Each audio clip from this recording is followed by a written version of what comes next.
이 본문 가지고 언제나 때가 있다, 이런 제목으로 함께 은혜를 나누겠습니다. 언제나 때가 있다고 하니까 당연하지, 때 없는 사람이 어디 있나, 목욕 가고 싶다, 그런 때가 아니라는 거 아시겠죠, 그죠? 예. 바둑 기사들은 대국을 끝내고 나서 곧바로 그 승자와 패자가 함께 앉아서 복귀를 한답니다. 한 수 한 수 방금 뜬 그 바둑의 판을 다시 재연을 하는데, 어느 시점에서 승부가 갈라지는지, 패착이 무엇인지, 그 한 수의 패착 원인이 되는 그것을 또 공부를 하고, 또 판세를 뒤집어 엎는 신의 한 수가 어떤 것이었는지, 어떻게 성공했는지, 어떻게 이겼는지, 그것을 하나하나 바둑알을 다시 둔답니다. 우리가 생각할 때에 그 많은 바둑알을 갖다가 어떻게 순서대로 다시 둘 수 있지? 이렇게 생각하는데, 기사들은 그 한 수 한 수 둘 때마다 그 순서마다 거기에 한 수의 의미, 계획을 다 가지고 거기에 두었기 때문에 그것을 다시 복귀할 수 있답니다. 우리 인생도 그와 같은 것입니다. 우리가 막 살면 기억도 안 납니다. 그런데 우리가 살아온 삶의 의미를 우리가 생각하고 그 삶의 의미를 두고 살아간 그 삶은 복귀가 얼마든지 가능한 것입니다.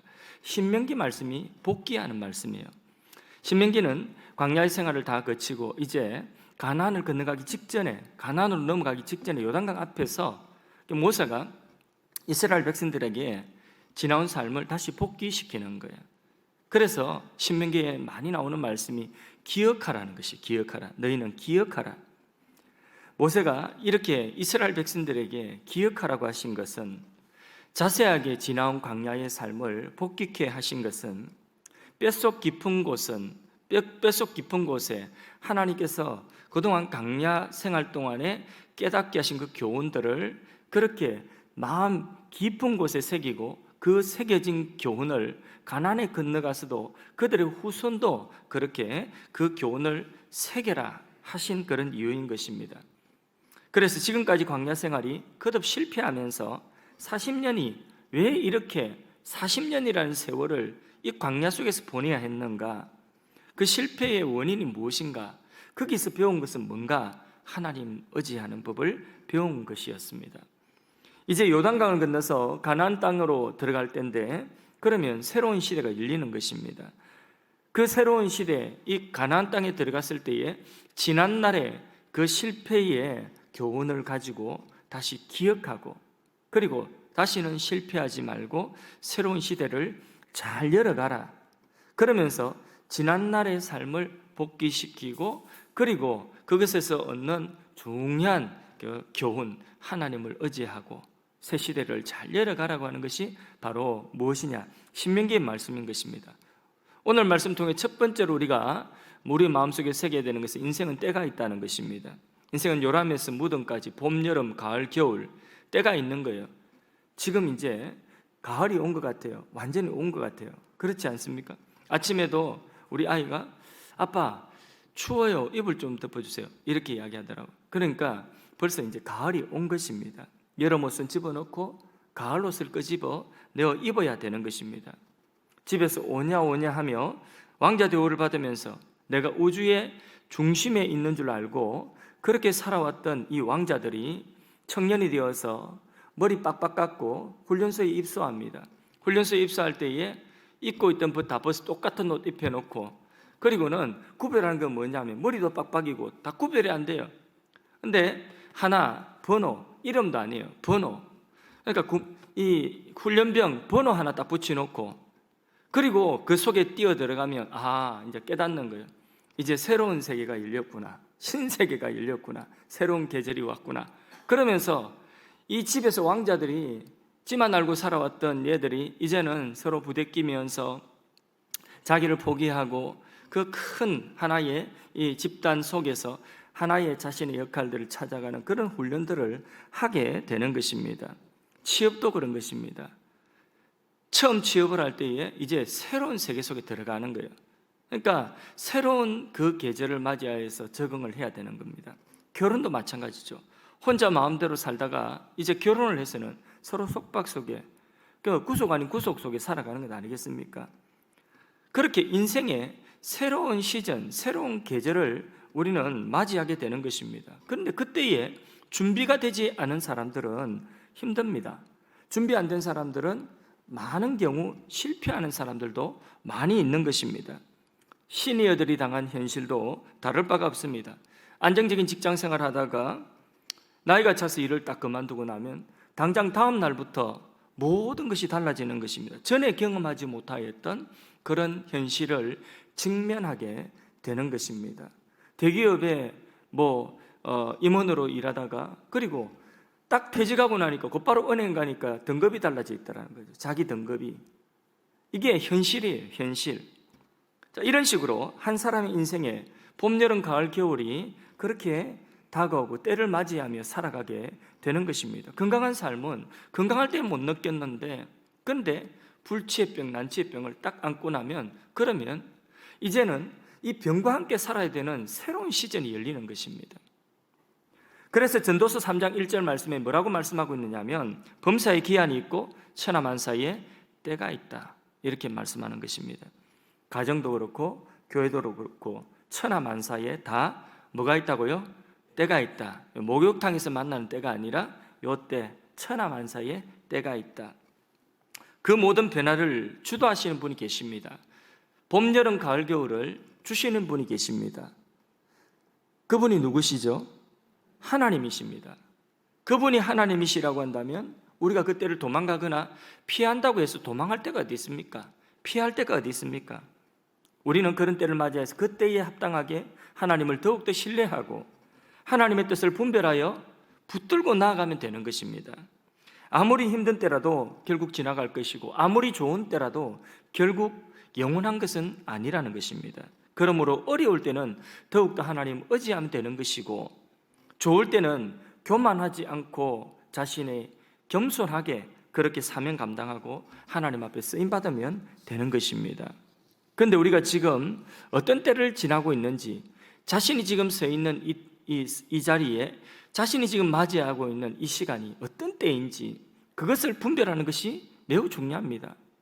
내가 지금 봄, 여름, 가을 중에서 어디에 서 있는가? 자신이 서 있는 그 시즌을 분별하는 것이 너무나 중요한 것입니다. 그게 삶의 지혜예요. 한번 생각해 보세요. 여름인데 여름인지 모르고 겨울 옷을 껴입고 있으면 뛰 죽습니다. 반대로 겨울인데 여름 옷을 입고 있으면 그러면 얼어 죽습니다. 인생의 지혜라고 하는 것은 결대로 살아야 되는 것입니다. 음악에서 음치보다도 더 대책이 없는 것이 뭐죠? 박치죠, 박치. 예. 박치는 뭐냐? 나와야 할 때에 안 나오는 겁니다. 나오지 말아야 할 때에 불쑥 나오는 것입니다. 제가 사실 박치 기미가 조금 있거든요. 그런데 우리 반주자님들이 잘 맞춰주어서 그래서 별로 표시가 안 나는데 제가 박치 기미가 있어요. 음악은 그럴 수 있어요. 노래는 조금 박치라도 은혜롭게 넘어갈 수 있습니다. 그런데 인생은 그렇게 살면 안 됩니다. 고생합니다. 힘듭니다. 심하면 망합니다. 결대로 살아야 되는 거예요.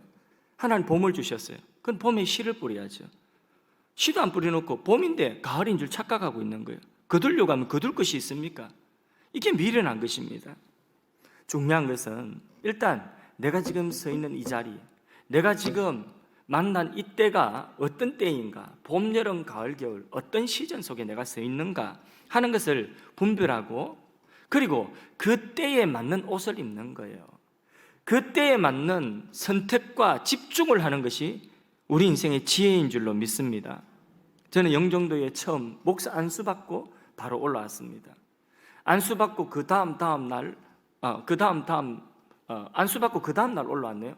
월요일 안수 받고 곧바로 화요일 날 영종도에 처음 이제 안수 받고 목사 배지 달고 처음으로 이제 여기 왔습니다. 개척 목회는 처음입니다. 그렇게 단독 목회를 하는데 처음 3년은 기도하고 전도지 돌리고 그리고 돌아와서는 말씀 준비하고 그것만 했습니다. 회의, 노회 아무 데도 가지 않았습니다. 왜 안 오냐? 와야지. 네 보고해야지. 그리고 지역에 있는 목사님들도 3년 동안에 거의 아무도 제가 만나러 다닌 적이 없습니다. 지역 목사님들은 꾸준히 이렇게 만나서 모임도 가지고 그렇게 하시나 본데 근데 저는 맨 마지막에 들어왔어요. 그 당시에 뭐 영종도 안에 여기 공항 신도시밖에 없었거든요. 공항 신도시 안에 그 좁은 그 안에 10,000명 살고 있는데, 그런데 3년 동안 지역의 목사님들과 교류 없었습니다. 그냥 제가 할 일은 기도하고, 뭐 교인도 하나도 없는데 뭐 기도하고 전도하고, 이것만 해도 제가 다른 신경 쓸 여가가 선택하고 이 길을 쓰는데, 여기서 내가 이 목회 인생 걸리라 생각하고, 그리고는 선택하고 집중했습니다. 다른 거 하지 않아요. 그리고 3년 만에 자립해야 된다는 그런 마음속에 목표가 있었어요. 그리고 정말 3년 만에 자립을 했습니다. 자립을 하고 나서 그때 이제 숨을 조금 돌리고 지역의 목사님들께, 목사님 늦게 찾아뵈서 죄송합니다 하고 한 교회 찾아가서 그렇게 인사를 그때서 드렸습니다. 인생은 시즌이 있습니다. 그 시즌, 내가 지금 어떤 때를 만났는지 바로 알고, 그리고 이 선택하고 집중하는 것이 그 결대로 그 계절에 맞는 옷을 입는 것이 지혜인 줄로 믿습니다. 두 번째로, 만일에 인생에 거친 광야 속에 있다면 이유 없는 고난이 어디 있겠나? 분명하게 하나님이 주시는 이 고난의 이유가 있다는 것을 알고 깊은 자아 성찰, 그리고 하나님이 나를 어떤 모습으로 만들 것인가, 하나님이 나를 만들어 가실 그런 모습으로 자신을 다듬어야 되는 것입니다. 자기를 회개하고 쳐서 복종시켜야 되는 것이 광야의 시기입니다. 그래서 인생 광야에 우리가 이 일을 해야 되는 거예요. 하나님께서 고난을 통해, 광야를 통해 가르치고 싶은 것이 있습니다.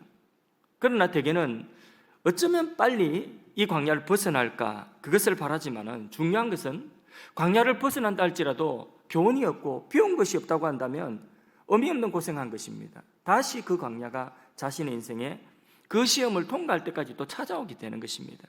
신명기 8장 15절에서 16절 말씀을 읽어보도록 하겠습니다. 너를 인도하여 그 광대하고 위험한 광야, 그 불뱀과 정갈이 있고 물이 없는 간조한 땅을 지나게 하셨으며, 또 너를 위하여 단단한 반석에서 물을 내셨으며, 내 조상들도 알지 못하던 만나를 광야에서 내게 먹이셨나니 이는 다 너를 낮추시며 너를 시험하사 마침내 내게 복을 주려 하심이었느니라. 아멘. 이게 광야의 의미였다는 것입니다.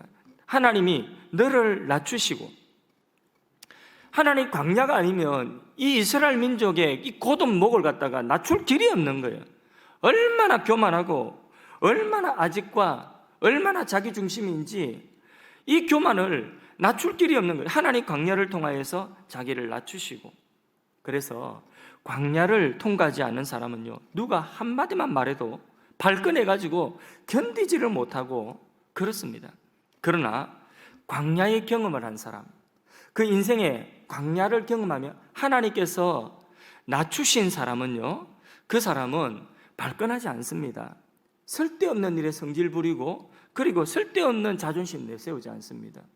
쓸데없는 그런 성질 부리는 거, 그리고 고집 부리는 거, 그런 고집을 뭐라고 하느냐면 똥고집이라고 이럽니다. 그런 거 하지 않는 거예요. 자기 자신이 뭐 자존심, 서푼이나 됩니까? 그런 거 없습니다. 하나님이 낮추게 하신 그 경험을 한 사람은, 그런 사람은 쓸데없는 일에 자신을 허비하지 않습니다. 그런데 부모들이 어떻게든 자녀들에게는 고생시키고 싶지 않죠. 그래서 하나님이 허락하신 그 자녀의 광야까지도 돈으로 해결하려고 하고 뭘로 해결을 해주려고 하는데, 최고의 스펙은 뭐냐? 최고의 스펙은 자신이 경험해야 되는 광야를 경험하는 것입니다. 하나님께 쓰임받는 인물치고 광야 통과하지 않은 인물은 없었습니다. 그 광야에서 하나님을 경험한 영적인 스펙, 하나님 만난 스펙, 이건 스펙이라고 하기보다는 스토리예요. 자신의 인생의 스토리예요. 하나님을 경험한 스토리예요. 이 하나님을 경험한 스토리는 세상에 돈으로 주고 산 어떤 스펙보다도 훨씬 더 가치 있는 인생의 자산이 되는 것입니다. 이거 있는 사람이 하나님께 쓰임받습니다.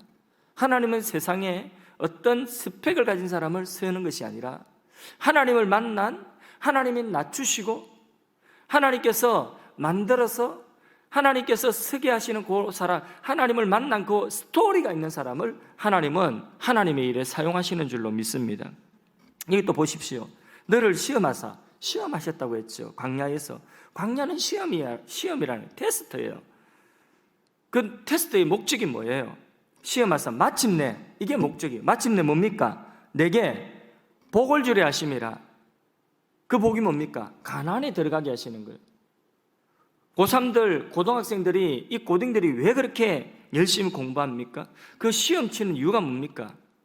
시험 치는 것은 그 고딩의 옷을 벗어버리고 이제 네가 성인이 되고 이제 날개를 달 수 있는 그런 대학에 들어가도록 하기 위한 거예요. 그게 시험이라는 거예요. 그게 광야의 의미라고 하는 것입니다. 그래서 기억하십시오. 인생의 광야는 하나님이 우리를 죽이려고 몰아넣으신 것이 아니라는 것입니다. 그 광야를 통과하라고 하나님이 광야를 주신 거지, 거기서 죽으라고 광야 주신 것 아니라는 거예요. 예레미야 29장 11절 말씀을 함께 합독해 보겠습니다. 여호와의 말씀이니라. 너희를 향한 나의 생각을 아나니 내가 아나니 평안이요 재앙이 아니라, 평안이요 재앙이 아니라는 거예요. 그러면서 또 읽습니다. 너희에게 미래와 소망을 주려는 것이라. 이게 하나님의 본심이라는 것입니다. 할렐루야. 사도 요한은 로마 제국의 핍박 가운데 고난당하는 그 그리스도인들, 당시의 교회들, 하루하루 살아남는 것도 너무나 버거운 삶이었습니다. 이런 현실 속에 있는 성도들을 향하여서 하나님은 사도 요한에게 계시를 주셨는데, 하늘의 문을 활짝 여시고 하늘의 승리한 교회의 모습, 땅에서 핍박받고 고난당하는 이 하루하루 버거운 이 그리스도인들의 하늘의 모습을 보여주는 거예요. 그 하늘의 모습, 이 땅의 이면에 뒤집어 놓으니까 하늘의 모습인데 그 하늘의 승리한 모습의 영광을 보여주는 것입니다. 그게 요한계시록이에요. 그 비전, 그 영광의 상을 바라보고 그 오늘의 땅의 현실을 견디며 승리하게 하신 것입니다. 하나님이 오늘 우리에게 광야를 지나게 하실 때에 광야는 과정입니다. 하나님이 왜 우리에게 말씀을 주시면 그 말씀, 오늘 같은 이런 말씀, 광야는 과정이다. 광야에 뭐 해야 되느냐? 자신을 돌아보고 하나님의 사람으로 만들어지면 되는 것입니다. 세 번째로, 만일 지금 성공과 번영의 때를 내가 지금 맞이하고 있다면 어떻게 해야 되겠습니까? 겸손해야 됩니다. 무조건 겸손해야 됩니다. 신명기 8장 17절에서 19절 사이 말씀을 읽어보겠습니다. 그러나 내가 마음에 이르기를 내 능력과 내 손의 힘으로 내가 이 재물을 얻었다 말할 것이라. 내 하나님 여호와를 기억하라. 그가 내게 재물 얻을 능력을 주셨습니다. 이같이 하시면 내 조상들에게 맹세하신 언약을 오늘같이 이루려 하심이니라. 내가 만일 내 하나님 여호와를 잊어버리고 다른 신들을 따라 그들을 섬기며 그들을 절하면 내가 너희에게 증거하노니 너희가 반드시 멸망할 것이라. 가나안에 들어갔어요. 가나안 땅에 소산이 있습니다. 광야에서는 만나만 먹었는데 이제는 맛있는 거 먹습니다. 재물을 가집니다. 그렇게 손에 재물을 가지고 나니까 이들이 뭐라고 하느냐? 내 손의 힘으로 이것을 얻었다는 거예요. 내가 농사지어서 내가 땀 흘려 수고해서 이것을 내가 얻었다는 거예요. 내가 자수성가했다는 것입니다. 너희 여호와 하나님을 기억하라. 그가 내게 재물 얻을 능력을 주셨습니다. 이거 잊으면 안 된다는 것입니다. 그 가나안에 누가 들어가게 하셨냐? 하나님이 들어가게 하셨다. 농사를 지으면 하늘에서 씨 뿌렸는데 누가 비 내려주셨나? 누가 아침에 이슬을 내려주셨나? 누가 햇볕을 주셨나? 누가 이른 비와 늦은 비를 주셨나? 하나님이 주셨습니다.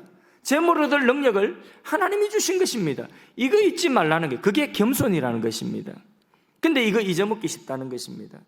하나님 백성들은 항상 광야를 기억해야 되는 거예요. 그래서 지금 누리고 있는 이 하나님의 은혜가 그게 당연한 것이 아니라는 것을 알아야 되는 겁니다. 가분한 은혜, 이건 하나님이 내게 주신 은혜다. 그것을 잊어먹으면 안 된다는 것입니다. 칭찬은 고래도 춤추게 한다는 그 유명한 책이 있죠. 좀 오래된 책이지만은 워낙 유명한 책입니다. 켄 블렌차드라고 하는 사람이 있었는데 이 사람이 책값으로 엄청난 돈을 벌어들였습니다. 사실 책도 뭐 얇아요. 근데 내용도 사실 별건 없어요. 제목이 칭찬은 고래도 춤추게 하는, 번고래 춤추게 하는 이 조련사 이야기거든요. 이게 별것도 아닙니다. 제목이 좀 특이해서. 그래서 저도 사봤어요. 저 같은 사람도 책을 사봤으니까 돈을 얼마나 많이 벌었겠습니까? 돈 많이 벌고 인세가 많이 들어오고 유명 강사로 불려다니면서 이 사람이 교만해진 것이 아니라 깊은 생각이 빠진 거죠. 나는 그렇게 뛰어난 작가도 아니고 똑똑한 사람도 아닌데 내가 어떻게 이런 성공을 거두었지? 내게 가분한 성공의 배우가 있을 거야. 그러면서 하나님 생각하게 되었고 신앙을 회복하게 된 것입니다. 그러면서 그것은 하나님으로부터 온 가분한 은혜야. 그러면서 그가 강연을 다닐 때마다 책을 소개할 때마다 하나님의 그 배우의 자신의 가분한 그 이 배우의 배우에 있는 그 하나님을 소개하며 살았다는 것입니다. 그래서 하나님이 우리에게 축복을 주실 때에는 그 축복을 겸손하게 받아들일 뿐만 아니라 그것을 이 사명으로 우리가 여기고 사명을 위하여 사용을 해야 되는 것입니다. 요셉이 총리가 되었죠. 요셉이 총리가 되었을 때에 그 총리 되고 나서 어시되고 형들한테 이리 와봐라고 하고 한번 손 좀 봐주고 이렇게 하지 않았지 않습니까? 7년의 풍년을 만났을 때에 그 7년의 풍년을 잘 지장하여서 7년의 흉년이 왔을 때에 그 당시 고대 근동에 있는 사람들을 먹여 살렸습니다.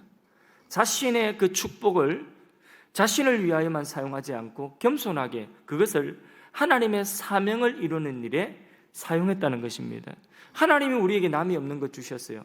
가분한 축복이요. 그러면 겸손하십시오. 겸손하게 하나님이 이것을 내게 주신 이유가 뭘까? 사명을 감당하고 하나님의 일에 쓰임받기를 축복합니다. 그 다음에 우리의 인생이 어떤 분들은 평범하고 일상적이 너무나 평범하고 너무 가난하지도 않고 힘들지도 않고 또 그렇다고 해서 엄청나게 성공한 것도 아니고 그냥 하루하루 평범한 지겨운 일상입니다. 자, 이런 일상의 때를 평범한 일상의 때를 지나고 있는 분들이 있다면 골로새서 3장 23절 말씀을 마음속에 새기십시오. 읽어봅니다. 무슨 일을 하든지 마음을 다하여 죽게 하듯 하고 사람에게 하듯 하지 말라. 이게 답입니다. 아무리 평범한 일상이라 할지라도 죽게 하듯 최선을 다하라는 것입니다. 산을 옮기고 싶다고 한다면 돌멩이 하나부터 옮기는 것 시작해야 되는 것입니다. 우리는 성경을 보면서 어떤 기적들을 봅니다. 특별히 예를 들어서 노아 스토리 같은 경우에는 이 방주, 그 홍수를 통과한 그 엄청난 방주, 그 방주에 우리가 집중하기 쉽습니다. 그러나 그 방주가 있기까지 학설의 차이는 있지만은 일반적으로 120년간 노아가 이 방주를 만드는 하루하루에 똑같이 나무 캐다가 나무 잘라다가 그걸 배에다 붙이고 또 나무 캐다가 잘라다가 이게 120년이에요. 여러분 생각해 보세요. 이러한 하루하루의 일상이 없었다면 방주가 만들어지지 않는 것입니다. 아무리 우리 일생에 평범하고 일상적이고 어떻게 보면 지겹게 느껴지는 이러한 일상이라 할지라도 하나님의 큰 그림 속에 이 하루에 평범한 이 일상이 없으면 하나님의 이 큰 그림의 부분이 빠지는 거예요. 그 그림이 안 되는 것입니다. 그래서 오늘 하루의 평범한 일상이 하나님 내게 주신 소중한 축복인 줄 알고 하루의 일을 죽게 하듯 그렇게 감당할 수 있는 그것이 믿음의 사람의 자세인 것입니다. 어떤 사람이 말했듯이 지루한 사람이 있을 뿐이지 지루한 일은 없다고요. 어떤 사람은 내가 하는 일상의 일을 굉장히 부러워할 수 있습니다. 한번 해보고 싶다. 그럴 수 있습니다. 그렇기 때문에 우리의 마음이 지루하고 내 자세가 지루한 거지 지루한 일은 없는 것입니다. 우리가 오늘 일상 누리는 하루하루의 건강이 이 평범한 건강의 일상이 그게 무릎이 없는 것 같고 그리고 이 팔에 관절이 없는 것 같고 또 위가 없는 것 같고 이런 게 느껴지지 않는 게 얼마나 큰 축복인지 아십니까? 눈이 이게 없는 것 같이 이게 생각이 안 나는 게 이게 얼마나 큰 축복인지 아십니까? 갑자기 무릎이 있는 것 같아요. 그러면 그때는 언제입니까? 그렇죠. 무릎 아플 때예요. 갑자기 눈이 있는 것 같아요. 자꾸 눈에 신경이 가요. 그러면 그때는 언제입니까? 눈알이 아픈 거예요. 병든 거예요. 그러니까 우리에게 주어진 하루하루의 그 일상들이 아무 것이 없어가지고 너무 평범해서 지겨워. 지겨운 게 아니라 하나님 주신 소중한 하루예요. 그 하루 속에서 죽게 하듯 주의 일을 감당할 때에 하나님은 하나님의 큰 길을, 큰 그림을 그 하루하루의 일상을 통하여 그려나가고 계신 줄로 믿습니다. 오늘 제목이 뭡니까? 언제나 때가 있다. 사실은 처음에는 인생은 때가 있다, 그러면 뭐 의미가 훨씬 잘 통하지 않습니까? 근데 이 제목을 고민하다가 언제나 때가 있다, 이렇게 붙였습니다. 의미가 뭐냐? 언제나는 우리가 지금 하루 24시간이라고 하는 24시간 우리가 가지고 있지 않습니까? 하나님이 봄, 여름, 가을, 겨울을 주셨지 않습니까? 우리에게 주어진, 다른 사람과 동일하게 주어진 이 하루하루의 시간들, 일상의 시간들, 이게 바로 뭐냐? 크로노스의 일상이에요. 이게 언제나요. 그러나 언제나 때라고 하는 기회예요. 의미 있는 시간이에요. 이때는 의미 있는 시간, 크로노스의 시간이란, 카이로스의 시간이라는 거예요. 그래서 오늘 하루하루의 이 크로노스, 일상에 이런 주어진 물리적인 이 시간들이 하루하루 하나님의 계획 속에 의미 있는 시간으로, 믿음으로 하는 그 일들의 시간으로 바꾸어가는 그런 시간이 되어야 된다는 것입니다.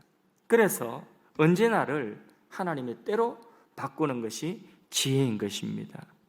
마지막입니다. 모든 때는 지나가게 되어 있습니다. 봄도 지나가고 여름도 가을도 겨울도 지나갑니다. 광야를 열심히 걷다 보니 어느덧 요단강 앞에 와 있습니다. 그리고 그 요단강을 건너서 드디어 꿈에 그리던 가나안에 들어갔습니다. 얼마나 행복하고 기쁜지요. 새로운 시대가 열렸습니다. 그런데 그 가나안도 결국은 바벨론에 빼앗겨 버렸습니다. 그 가나안에서 쫓겨났습니다. 그렇기 때문에 우리가 할 일은 뭐냐? 지금 내가 서 있는 이 자리, 이 때가 어떤 때인지 분별하는 것입니다. 그리고 내 앞에 지금 다가올 그 때를 준비하는 것이 인생의 지혜인 것입니다. 지금까지 나를 위하여 살아왔던 자기 중심적인 그런 인생의 때였다고 한다면, 이제는 은혜를 받고 이제는 예수님을 알고 하나님 중심적인 새로운 시간 속으로 우리가 들어가야 되는 것입니다. 그 준비를 해야 되는 거예요. 우리는 하나님께서 이스라엘 백성들에게 홍해를 열어주신 것, 그 기적을 생각하지만은 사실은 홍해 건너고 나서 곧바로 하나님이 홍해를 닫으셨어요. 왜 닫으셨어요? 퇴로는 없다, 돌아가는 길은 없다. 예수님께서 예수님 믿는, 예수님 따르려고 하는 사람들에게 뭐라고 했습니까? 손에 쟁기를 잡고 뒤를 돌아보는 자는 내게 합당치 않다고 했습니다. 우리가 믿음으로 살려고 한다면, 믿음의 세계 속에 들어가려고 하면 이 정도 결단이 있어야 된다는 거예요. 손에 쟁기를 잡고 자꾸 뒤를 돌아보려고 하는 거예요. 새로운 시간 속으로 들어가려고 하면, 그러면 이전의 시간에 대해서는 마침표를 찍어야 되는 것입니다. 근데 마침표는 찍지 않고 쉼표만 찍어놓고 들어가는 거예요. 가을 속으로 들어가려고 하면 여름 옷은 벗어야 되는데, 근데 그렇게 하지 않는다는 거예요. 마침표가 아니라 우리가 예수 믿고 나서도 이전에 믿기 전의 생활을 마침표를 찍어야 되는, 죄의 생활, 자기를 위하여 살아왔던 그 삶에 대해서 마침표를 찍어야 되는데 간판만 바꿔들고 있는 거예요. 세상 요 간판 떼고 그리스도인 간판 붙였으면 그대로 살아야 되는데, 근데 사실은 똑같이 살고 있는 거예요. 간판만 바뀐 거라. 안에 내용은 안 바뀐 거예요. 그런 성도들 때문에 기독교가 욕을 먹는 거예요. 이 세상의 삶도 크게 보면 하나입니다. 하나의 때입니다. 자, 인생을 크게 보면 우리 인생, 지금 이생과 이생이라고 하는 때가 있고, 그리고 우리의 존재에 이생 너머에 영원한 세상이 있는 것입니다. 하나님의 나라가 있는 것입니다. 누구도 이생이라고 하는 이 때는 다 지나갑니다. 아무도 예외가 없습니다. 그리고 천국이라고 하는 새로운 차원의 영원한 시간이 우리를 기다리고 있는 것입니다. 그러면 이 이생이라고 하는 이때, 우리가 살아가는 이때에 뭐 해야 되겠습니까? 이거는 지나간다니까요. 이때에 우리가 해야 되는 것은 영원한 때를 대비하고 준비하는 일을 우리가 해야 되는 거예요. 영원의 때를 준비해야 되는 것입니다. 우리 교회도 지금까지 광야를 지나서 가난이라고는 새로운 환경을 우리에게 주셨습니다. 생각하면 생각할수록 너무나 감사해요. 어찌 타이밍도 그렇게 절묘한지요. 상가에서 딱 벗어나가지고 하나님이 급하게 정말 한 번도 하루도 공사가 쉬지 않고 일사천리로 이것거리되고 저것거리되고 전부 다 하나님께서 얼마나 빨리 일을 하시는지 몰라요. 그렇게 해서 공사 딱 하고 입당 예배 딱 들고 나니까 바로 코로나가 터지는데 상가에 있어 보십시오. 그리고 조금만 공사가 지연돼 가지고 그렇게 해서 공사 중에 코로나가 터졌다 생각해 보십시오. 교회가 어떻게 되겠습니까? 그걸 생각하면요, 하나님이 절묘하게 때를 맞추어서 우리를 가난으로 옮기셨습니다. 저는 그렇게 보는 것입니다. 그렇게 하나님께서 우리에게 새로운 환경에 때를 주셨습니다. 새 시대를 열어가기 위해서는 새 부대로 우리가 준비가 되어져야 되는 거예요. 저는 코로나19 이 환경도 지금 1년 반 넘게 지났지 않습니까? 1년 8개월이에요. 그죠? 1년 8개월. 이 상황도 하나님께서 우리에게 새 부대로 준비될 시간을 주신 것 같아요. 저는 그렇게 이 코로나19의 의미를, 그래서 우리 교회에 주신 의미는 그런 의미라고 저는 받아들입니다. 아직 우리가 준비가 안 된 거예요. 작년 연초만 해도 막 이사하고 성도님들은 막 새 가족들은 계속해서 밀려오는데 우리가 그릇이 안 된 거예요. 그릇이. 우리 한 사람 한 사람이 그릇이 안 된 거예요. 받아들이고 품고 포용하고 할 수 있는 그릇이 안 된 거예요. 소그룹을 하나 하려고 해도 소그룹 할 수 있는 리더가 아직 없는 거예요. 그러니까 이게 하나님께서 준비할 수 있는 기회를 주신 거예요. 시간을 주신 거예요. 그러니까 이것을 위하여서 전 세계에 팬데믹을 주신 것은 아니지만 전 세계의 팬데믹이 오늘 우리 교회에 주어진 광야라고 하면 이 광야의 의미는 바로 그런 의미라고 하는 거예요. 그래서 하나님은 우리에게 시간을 준비하게 하시고 이 시간을 준비할 시간을 주시고 새 부대로 우리가 한 분 한 분들이 준비되어져서 그렇게 새 가족 모든 성도들 우리 장로님부터 그렇게 장로님부터 시작해서 우리 모두 새 가족입니다. 그래서 나도 새 가족 공부 교재를 새로 만들었어요. 그래서 새로 공부했어요. 모든 성도들이 다 재직들이 새 가족 공부 다 우리 다 새 가족이니까 처음부터 새로 시작하자. 새 부대로 준비되자. 그래 한 거 아닙니까? 그래 지금 제자훈련 이제 1기 이제 하반기에 들어갔습니다. 하나님이 우리 하늘 사랑의 교회에 주신 그런 시즌은 바로 이런 시즌이라 제가 깨닫는 우리 교회의 시즌이에요. 때라고 하는 것입니다. 준비하고 이제 하나님 열어주시면 새 시대를 맞이하면 되는 것입니다. 우리가 우리의 인생 개인적인 차원에서도 생각해야 됩니다. 지금 여러분들이 서 있는 시즌은 어떤 시즌입니까? 지금 여러분들이 서 있는 그 때는 어떤 계절입니까? 그때에 무슨 옷을 여러분들은 지금 입고 있습니까? 어떤 준비를 하고 계십니까? 이것을 분별해야 된다는 것입니다. 오늘 우리가 이 말씀을 통하여서 우리 인생과 지금 여러분들의 가정의 때를 잘 분별하십시오. 잘 분별하여 선택하고 그 일에 집중하십시오. 그것이 바로 하나님 주시는 말씀의 오늘 은혜인 것입니다. 여러분의 가정과 여러분의 인생에 하나님 주신 때를 분별하여서 광야를 주셨습니까? 그러면 광야에 자기가 준비되면 되는 거예요. 만들어지면 돼요. 하나님 원하시는 사람으로 만들어지면 되는 거예요. 우리에게 주신 그 시간들 형통한 시간입니까? 성공의 시간입니까? 겸손하게 사명 감당하면 됩니다. 일상의 시간입니까? 하나님의 큰 그림 속에 있습니다. 죽게 하듯 하십시오. 우리가 오늘 이 말씀을 통하여서 인생과 가정의 때를 분별하는 은혜가 우리 모두에게 있기를 간절히 축원합니다. 393장 찬송 드리겠습니다. 393장입니다.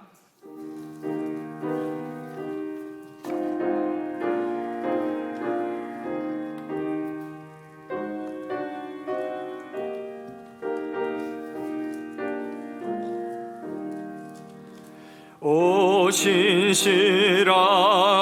주 내 아버지여 늘 함께 계시니 두려움 없네.